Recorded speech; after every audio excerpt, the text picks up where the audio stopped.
On a cold morning that carried the kind of quiet that settles deeper than usual, when even the walls of a home seem to listen, Eloise March stood just inside the doorway of the house she had lived in for over 4 decades, her hand resting lightly against the worn wooden frame as 2 men she had never met before moved slowly through the living room, their voices low, their movements careful but not gentle, the kind of care that comes from procedure rather than understanding, and she did not speak to them, not because she had nothing to say, but because something inside her had already begun to shift into a place where words no longer felt necessary, where observation mattered more than reaction. And as she watched them pause near the old cabinet by the window, glancing at papers and making quiet notes, she understood with a clarity that did not arrive suddenly, but had been building for some time, that this was not a mistake, not something that would be explained away or corrected if she waited long enough. This was final, or at least meant to feel that way. If you've ever stood in a place that held your entire life and felt it slipping away without warning, then you already understand what she felt in that moment. Not loud fear, not even immediate grief, but something quieter, something heavier, a kind of stillness that settles in when the ground beneath you changes and there is nothing left to hold on to but your own awareness. And Eloise had always been aware in ways people around her rarely noticed, because she had spent most of her life listening more than speaking, watching more than reacting. And that habit, the one others had once mistaken for passivity, was the very thing that would keep her from breaking now. The notice had come days before, folded neatly, delivered without explanation that made sense, carrying words that felt too official to argue with and too distant to feel real. And though she had read it more than once, standing by the small table near the kitchen window where morning light used to fall just right, she had not fully accepted it, not because she denied it, but because something about it had not aligned with what she knew to be true. And that quiet misalignment had stayed with her, sitting somewhere beneath the surface of everything that followed, waiting, unnoticed by others but not by her. She moved slowly through the house after the men left, not in search of anything specific, but because leaving all at once would have felt like surrender, and surrender had never come easily to her, not even in moments when it might have made things simpler. And as she walked past the hallway where photographs still lined the wall, past the room where she had once sat beside her husband in the evenings before time had taken him in its own quiet way, she did not stop, she did not reach for anything. Because she understood something that had taken her years to learn, that memory does not live in objects, it lives in the part of you that carries it forward, and nothing they removed from this house would take that away from her. By the time she stepped outside, the air sharper than it had been earlier, carrying the faint smell of distant rain, she was not thinking about where she would go next in the way others might expect. She was thinking about something older, something she had not thought about in years. A place that had once belonged to her father. Not a house, not something polished or complete, but something smaller, something nearly forgotten. And the thought came to her not as a plan, but as a quiet memory rising to the surface, the image of a rusted trailer sitting at the far edge of a piece of land that had long ago stopped being part of her daily life, a place she had not visited in decades, not because it no longer mattered, but because life had simply moved forward as it always does, carrying her with it until certain things were left behind without intention. She did not question why she was thinking of it now, because there are moments in life when the past returns not to remind you of what was, but to show you something you had not yet understood. And as she stood there beside the road with nothing more than a small suitcase and the quiet certainty that she would not return to the house behind her, she realized that what felt like an ending to everyone else might not be one at all, because there was something about that place. Something about the way it had come back to her in this moment that did not feel like coincidence, and though she could not yet explain it, she knew one thing with complete certainty: she was not done yet. The road that led to her father's land had not changed in any meaningful way, though time had passed over it in the quiet, unnoticeable manner that it often does, leaving behind only small signs for those who knew where to look: a leaning fence post here, a faded mailbox there, and a Lowen drove.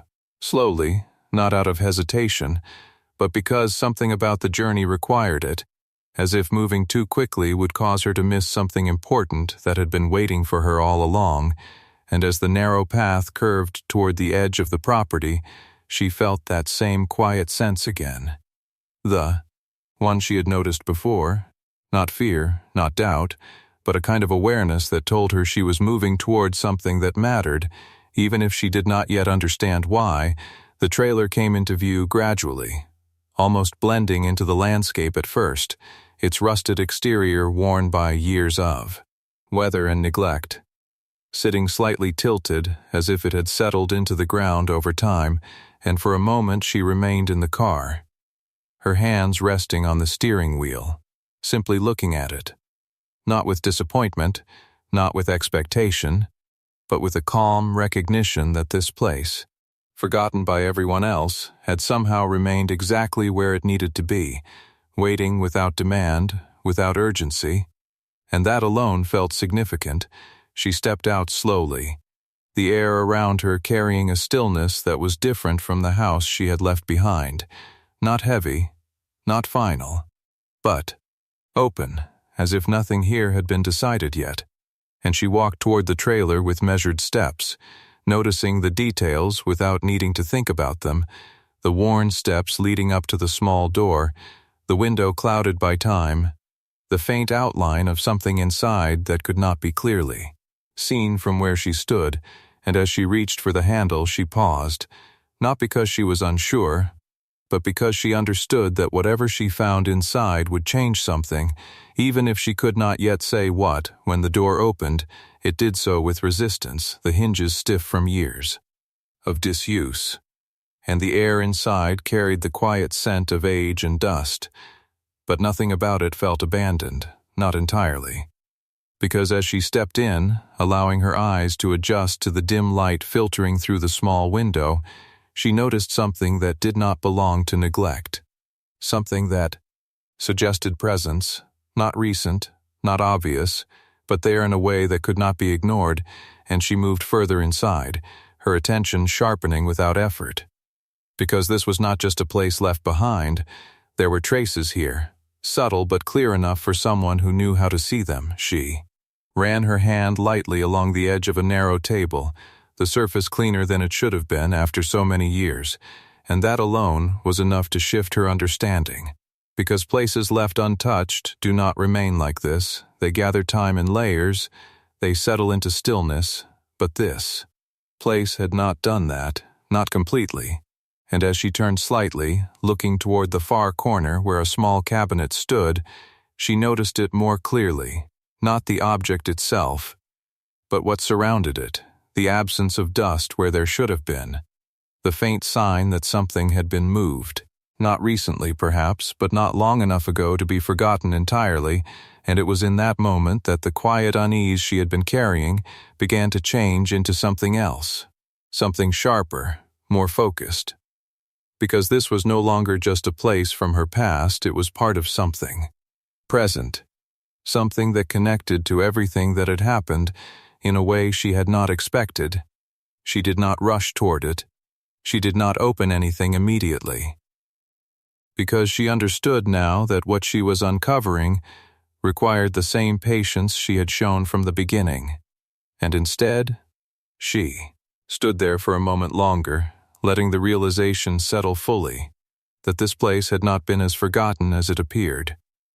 That someone had been here, someone who knew about it, someone who had left something behind, intentionally or not, and that meant one thing above all else: what had happened to her was not as simple as it had been made to seem, and whatever she was about to find would not just explain her situation, it would change it in a way no one had prepared for. including the people who believed they had already finished everything. And as that understanding took hold, steady and undeniable, Aloan moved toward the cabinet with quiet certainty, knowing that the next moment, whatever it revealed, would not be something she could step back from once she saw it.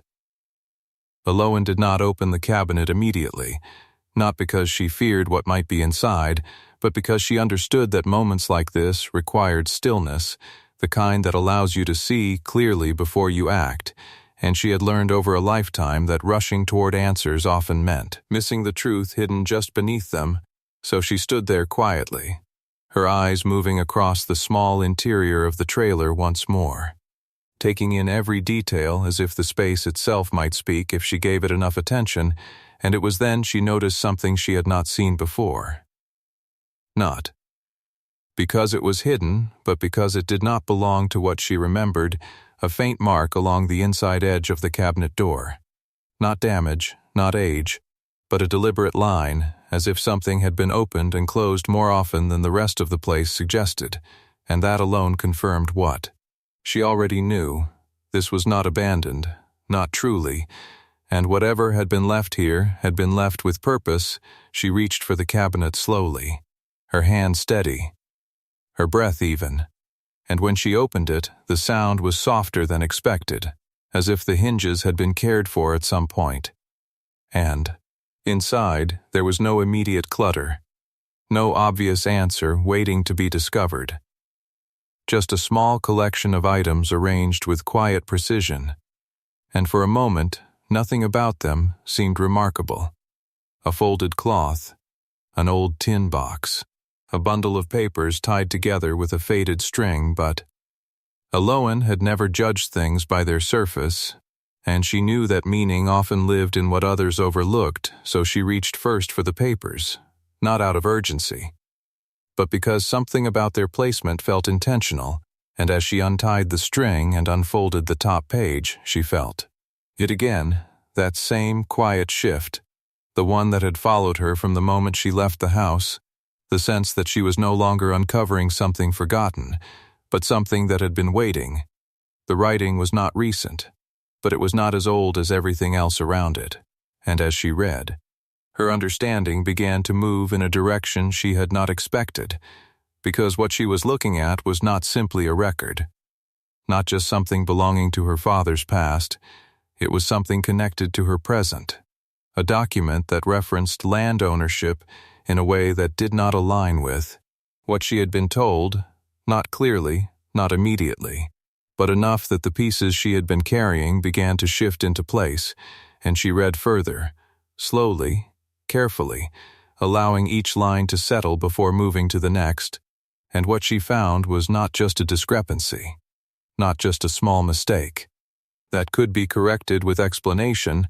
It was something larger, something that suggested that the property tied to this trailer had never been fully transferred in the way it should have been. That legally, quietly, and without anyone acknowledging it, a part of it still belonged to her.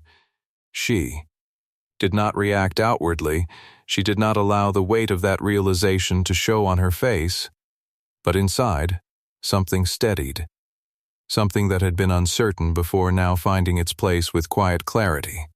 Because if this was true, if what she was reading held under closer understanding, then what had been done to her, the eviction, the removal, the certainty with which everything had been carried out, was not complete. It had been built on something that was not entirely correct, and that meant it could be undone.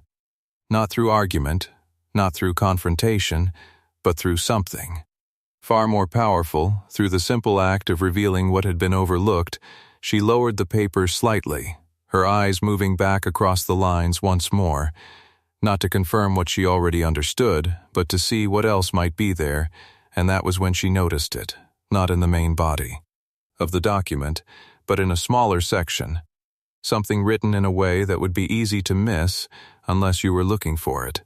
A clause, a condition, something that changed the meaning of everything that came before it, and as she read it, the quiet certainty she had been building shifted into something sharper, something that did not just explain what had gone wrong, but hinted at something else entirely. Something that had not yet been revealed, and it was in that moment, standing alone in that rusted trailer, holding a piece of truth that had been hidden in plain sight. That Eloan understood one thing with absolute clarity: what she had just found was not the answer, it was the beginning of something much bigger, something that would not only challenge what had been done to her, but expose something no one had intended her to see. Eloan did not move for a long moment after reading that final line, not because she was unsure, but because she understood that what she had just discovered was not something to react to. It was something to absorb fully, to understand in its entirety before taking even the smallest step forward. And that patience, the same quiet patience that had carried her through every stage of her life, settled into her once again, steady and unshaken, because now the situation was no longer unclear. It had changed shape entirely, and what had once seemed like loss was beginning to reveal itself as something else, something unfinished. She folded the papers carefully, placing them back on the small table beside her, but she did not tie them again, because they were no longer something to be put away, they were something to be used, and as she stood there in the stillness of the trailer, the faint light filtering through the dusty window, she allowed her thoughts to move forward, not backward, because the past had already given her what she needed, and now the question was not what had happened, but what would happen next. What she had found was not just a detail that had been missed.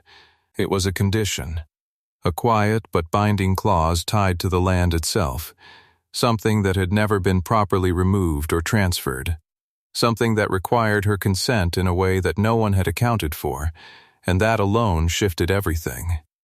Because the house she had been forced to leave, the land it stood on, the authority that had been used against her, all of it now rested on something incomplete, something that could not stand once it was brought into the open. But she did not rush back, she did not immediately confront anyone, because she understood something that others often forgot, that timing was not just important, it was everything, and revealing the truth too early would only give those involved the chance to adjust, to correct, to hide what had already been exposed, and she had no intention of allowing that. Not now that she had come this far. Instead, she remained where she was for a while longer, letting the quiet of the trailer settle around her, not as a place of the past, but as something that had become part of her present in a way she had never expected, and she looked around once more, her eyes moving slowly across the small space, taking in every detail with a clarity that had not been there when she first arrived, because now she understood that this place had never truly been forgotten, it had simply been waiting for the moment when it would matter again. And that moment had come, when she finally stepped outside. The air felt different, not because anything around her had changed, but because she now carried something she had not had before, not just knowledge, but direction. And as she closed the trailer door behind her, she did so gently, almost deliberately, as if acknowledging that what she had found inside would not remain there for long, that it would soon move beyond this place and into the world where it would be seen, understood, and acted upon. The drive back felt shorter, though the road had not changed, and she did not allow her mind to wander into uncertainty or doubt. Because there was no need for either now, she knew what she had, and more importantly, she knew what it meant, and when she arrived at the edge of town, she did not go home. Not immediately. Instead, she made a quiet decision, one that would set everything into motion without announcing itself. She would begin where all things like this begin, not with confrontation, not with emotion, but with confirmation. Because once something is confirmed in the right place, in the right way, it cannot be undone, and as she stepped out of the car once more, her movements calm, her expression unchanged. She understood that what came next would not be loud, it would not be dramatic, but it would be final in a way that could not be ignored. Because somewhere, in a place that believed itself secure, a mistake had already been made. And that mistake was no longer hidden. Eloan did not announce what she knew, and that was precisely what gave her the advantage. Because those who believe everything is settled rarely look for movement where there appears to be none. And she allowed that belief to remain untouched, moving quietly through the next few days with the same calm routine that anyone watching would mistake for acceptance, answering no unnecessary questions, offering no resistance, and in doing so, she created the one thing she needed most: space. The kind of space where truth can take shape without interference.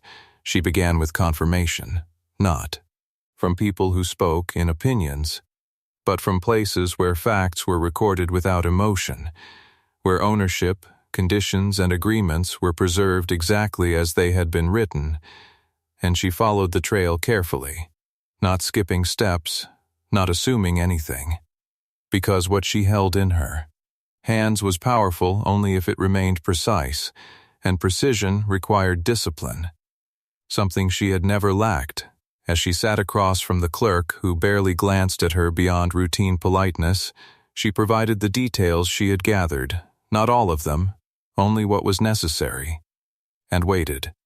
As the records were pulled, her expression unchanged, her posture steady, because she had learned long ago that patience often revealed more than urgency ever could. And when the documents were placed before her, she did not reach for them immediately. She allowed a moment to pass, as if giving the truth the space to arrive fully before she acknowledged it. When she finally read through them, line by line, there was no shock, no sudden realization, only confirmation, the quiet, undeniable kind that settles deeply, because it aligns perfectly with what you already know.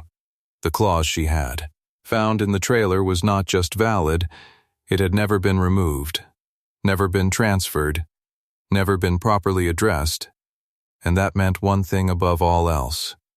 Everything that had been done to remove her from the property had been built on something incomplete, something that could not hold, once it was brought into the light, but even then, she did not act immediately. Because she understood that revealing the truth was not enough, it had to be done in the right way, at the right moment, where it could not be ignored or dismissed, and so she waited just long enough for the situation to settle into its own certainty, allowing those who believed they had succeeded to grow comfortable in that belief, because comfort, she knew, was where mistakes remained unguarded. When the moment came, it did not feel dramatic, it did not announce itself. It simply arrived as a quiet readiness. And Eloan moved forward with the same steady control she had carried from the beginning, presenting what she had found not as accusation, not as argument, but as fact, placed carefully where it would be seen, understood, and acknowledged without room for interpretation. And in that moment, everything shifted, not visibly at first, but in the way silence changes when something undeniable enters the room. There were no raised voices, no sudden reactions. Because truth does not need force to make itself known, it simply stands where it is placed, and once seen, it cannot be unseen. And, as the realization settled into the people who had believed everything was already decided, the certainty they had carried began to falter, not dramatically, but enough to open the space where correction becomes unavoidable. And Eloan watched it happen without expression, not out of indifference. But because this had never been about reaction, it had been about resolution. And now that resolution had begun, somewhere, beyond that quiet moment, beyond the calm surface of what appeared to be a simple correction, something larger had already started to unravel. Because the mistake they had overlooked was not small, not in the way it mattered, and once it had been brought forward, it could not be contained again, and Eloan knew, with a certainty that required no explanation, that what came next would not just restore what had been taken from her, it would change the balance in a way no one had expected. The end did not come with noise. And that was perhaps the most fitting part of it, because everything that had led to this moment had unfolded quietly, in small steps, in overlooked details, in patience that others did not have, and when the final acknowledgement came, it arrived not as a victory declared, but as a correction accepted, the kind that cannot be avoided once truth has been placed where it belongs. And Eloin stood there, without any need to say more than she already had, because what needed to be understood had already been made clear, not through argument, not through force, but through something far more lasting, through the simple fact that what had been done to her had never been complete in the first place. The house she had been forced to leave was no longer something taken from her. It was something returned in a way that carried a different meaning now. Not just a place of memory, but a reminder of what patience and awareness could uncover when everything else seemed lost. And she did not rush back to it. She did not claim it with urgency or emotion, because she understood that what had been restored was not just property. It was something quieter, something deeper, the certainty that she had not been erased in the way others had believed. She walked through the doorway days later with the same calm presence she had carried from the beginning, the house unchanged in its structure, but different in what it now represented, and she moved through it slowly, not in search of what had been, but in quiet acknowledgement of what remained, the light falling through the same windows, the same walls holding years of her life. And yet none of it felt heavy anymore. None of it carried the same weight of loss, because loss had never fully taken hold. It had only appeared that way for a time. She did not hear from those who had acted against her in any meaningful way, and that silence felt appropriate, because there are moments when words add nothing, when understanding stands on its own, and she allowed that silence to remain. Not out of avoidance, but because there was nothing left to resolve through conversation. Everything that mattered had already been settled in the only way that could not be undone. As the days moved forward, gently, naturally, as they always do, Eloin found herself returning often to the memory of that trailer, not as a place of the past, but as the point where everything had changed direction, where something forgotten had revealed itself at exactly the moment it was needed. And she understood now that not everything left behind is truly gone. Sometimes it remains exactly where it is, meant to be, waiting quietly for the moment when it becomes important again. She did not carry bitterness. She did not dwell on what had been done, because she had seen clearly how easily certainty can be built on something incomplete, how quickly control can shift when one small detail is overlooked, and that understanding gave her something stronger than anger ever could. It gave her peace, the kind that does not come from winning, but from knowing that what is true does not disappear simply because it has been ignored. And if there was one thing she knew with absolute clarity now, it was this, that even when everything appears settled, even when the world moves forward as if nothing can be changed, there is always the possibility that something has been missed, something small, something quiet, something waiting. And when the right person sees it at the right moment, it does not just change the outcome, it changes the story entirely. And Eloin Voss, standing once again in the life she had nearly lost, knew that her story had never ended where others believed it had only paused, waiting for her to see what no one else had. If you've stayed with this story to the very end, take a moment and think about it. What would you have done if everything you believed was yours had been taken without warning? Would you have walked away quietly, or would you have waited, watched, and trusted that somewhere, in something overlooked, the truth would find its way back to you?